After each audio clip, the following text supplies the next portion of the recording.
Hey guys, it's TheFrXion here, or Tiger Tank 12, however you want to call me, I don't really care. And today I got some more World of Tanks gameplay footage for you guys. And pretty much this is a game where everything went wrong, and this is pretty much the downside of World of Tanks. All the worst thing combined into one match. A bad team, not from the statistics, but just a bad team, bad positioning. No map awareness whatsoever, insulting team members, and pretty much just complete chaos.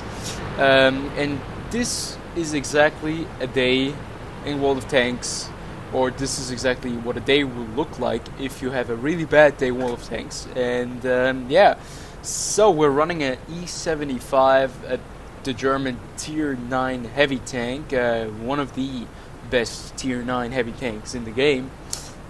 Incredible frontal armor, a very good gun, and quite good mobility for its size. Well, as you can see, I was a little bit AFK first. That is probably already a bad sign. Well, don't be AFK, this is important. Especially if you're in a fast tank or in a medium tank. Don't be AFK because it's important to get into the positions really fast. And I was AFK because I was browsing the interwebs, so pay attention when playing the game. That's pretty much point number one. And now I'll stop it real fast, just for you guys. World of Tanks, we're playing El Haluf. This is a Tier 9, Tier 8 match with some Tier 7s thrown in there. Now, this map has been changed quite a lot. This map used to be that the TDs would be sitting on this 7 line, 8, 9 line. TDs would be sitting here, and on the opposite side, on the 3, 4, and 5 line, there would be TDs too. And now, medium tanks would rush down here into the fishbowl, the so-called fishbowl, and try to engage and push up the other flank, as the enemy team on the other side would try to do the same exactly on this side.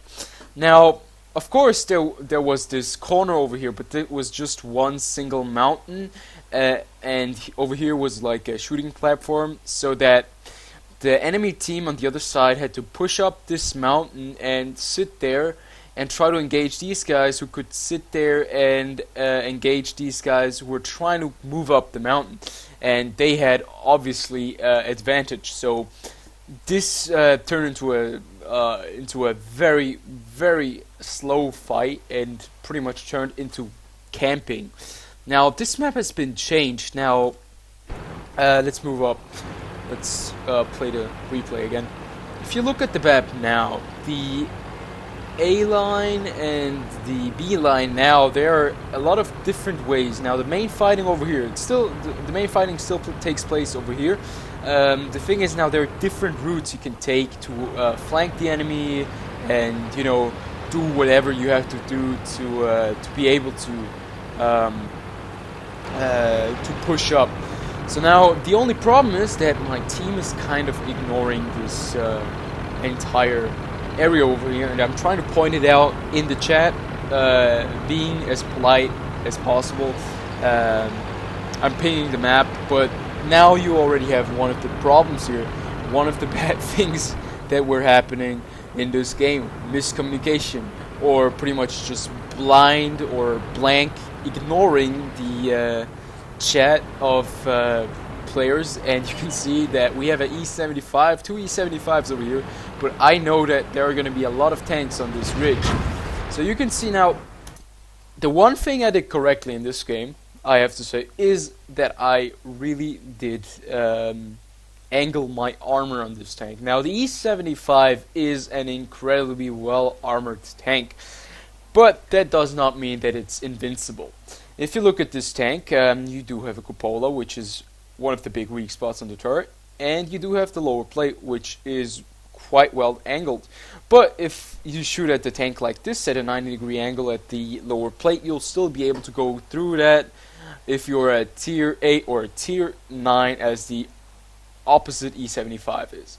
Now, since I'm at this place over here, he has a really bad time shooting my cupola, and he cannot really pen my frontal plate because I have, on my lower plate, because I have a really good angled position right here.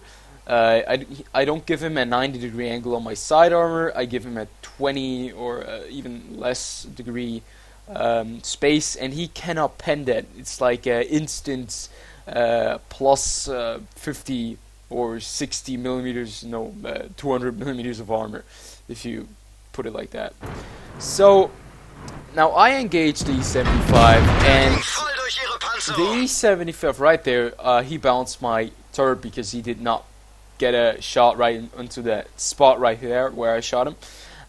This is pretty much the upper part of the tank, of the turret, and this is where pretty much no armor is, and he was angling his tank on a slope, so I had a very good chance to go through there. I actually was aiming for the cupola, but I still penned him because I do have 240 something, 246 millimeters of pen, but he cannot pen my frontal turret because my turret up front is very heavily armored, but it's possible for very heavy tank destroyers or gold rounds to go through the 90-degree angle you have on the turret up front.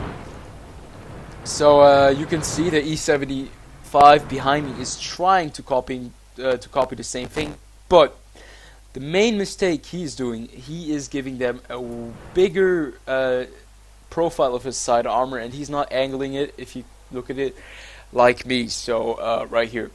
And now I want to point out that we have two Jagdtiger 88s on the other side. I'm not sure if they're trying to give us cover fire or not, but they're pretty much useless over there because now there are mountains here where they cannot shoot through, and they can't get the RHM because the RHM is over there on a slope, and he will not push over because he knows that there are two Jagdtigers aiming at him. So pretty much right now, as long as we have this backup, we shouldn't be able to get flanked. And my team is pushing the other side of the map, but that push is very slow, and you can see the tanks that are sniping on the other side at FA are not doing a very good job because it's just not how this map is played anymore. Now you can see I just penned. I'm sorry if I'm stopping this gameplay quite a lot. I'm trying to really show you guys this and emphasizing the point of the E75 and really the angling and how you can really make this tank quite effective. I know a lot of things have gone wrong in this gameplay, and you will probably see that, and it's why I'm making this video, but it's important that you learn of things like this. And I mean, if you play correctly by yourself, and okay, you definitely will get the results in the end, like more credits because you played better than the rest of your team. You can see the E75 behind me did not angle his armor very well, and he got shot by the ISA. He was very unfortunate. Now I'm loading a gold round because I thought I would be engaging the E75 for longer, and I take a shot at the Tiger 2, and the Tiger 2 bounces off of me because my tank is very strong, and he's not moving away, and I know the armor on the turret of the Tiger 2 is really bad. It's not bad, but it's just not on the standard of a tier 9 tank. And unfortunately our E75 behind us is taking all the hits because he's playing a little bit too aggressively right there. Now we have a Jagdtiger behind us, one more tank to support us, and the E75 is just slowly moving up to me, and I'm trying to engage these guys without showing too much of my armor profile. And at this moment it actually looks okay, but now our A44 just got taken out by two autoloaders, the T54s. Now, these tanks back there, they were pretty much, the thing is, we had nobody sitting right over there except for the A44. Now, if we had some tanks like the M103, the Lorraine, they would have not pushed these guys because that would be opposition, they would be shot at, and unfortunately the artillery was not really paying attention to our corner over here. Now I already did 2,341 damage, and I did not take a single shot into my tank yet. Unfortunately, our Jagdtiger over there now, he cannot support us because there are mountains in the way. Now our Jagdtiger over here and our E75, one of them or both of them have to turn, and these guys can shoot them while I can only shoot them every 13 seconds because I have to reload. So I put a shot into the ISA because he showed me a little bit too much of his profile. The E75 pushes around the corner, and you can see how much damage they just took. The Jag Tiger just took 1000 damage, and the E75 just took 500 damage, and they're getting ripped apart by the 54s in the back. Now you can see the panic my team has now on this side. I push up, I try to engage these guys and push him back, and unfortunately our E75 is taken out. I angle my armor, it takes out my track, and that's pretty much all she wrote for me. The E75 the T-34 goes through my armor, and you can just see the impressive armor I have on this tank.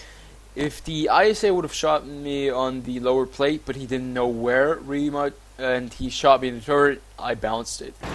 Now you can just see that this tank is very, very strong, but of course against such an overwhelming force, you have no chance.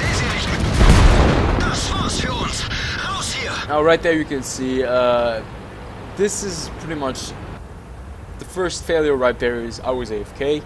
The second failure was my team did not really know anything about this map. They had no map awareness at all, and they did not react in the end. In the end, they did not react at all to this complete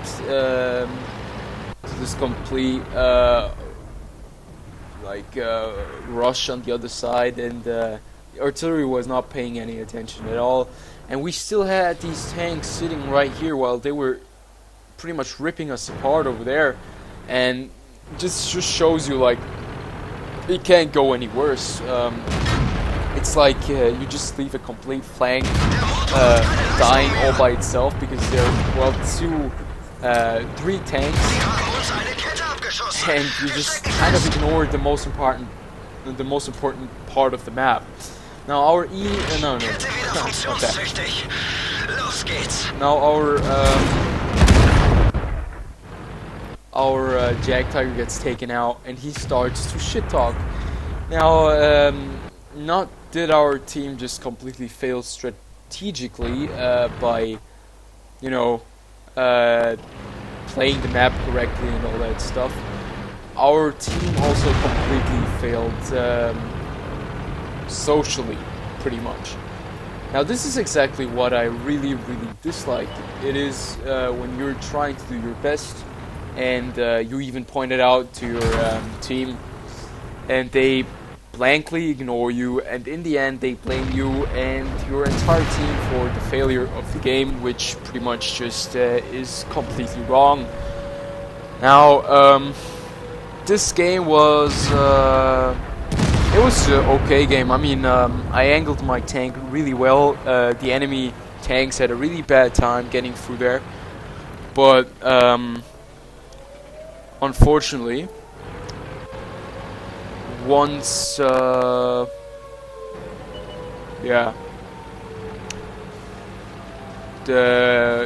pretty much the team counts, what the team achieves, and in the end it was pretty much still a defeat.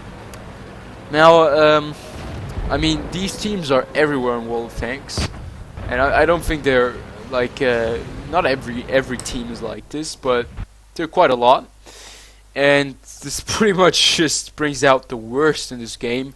And the only advice I can give you guys, if you have to face such a team and such bad decision making, it's pretty much like take a break off the game. It really does help. 1 or 2 days not playing World of Tanks, and you'll be right back in there with that. Yeah, so this is exactly why communications is so important, and why I highly advise you guys to read the chat and to check if there's somebody paying, and to look at really the evidence. If like a flank is about to fall, really try to listen and see, and not just blankly ignore it like my team did right there. So yeah, this was pretty much the gameplay for today. I hope you liked it. If you did, yeah, there'll be more stuff coming. And yeah, I'll see you guys later.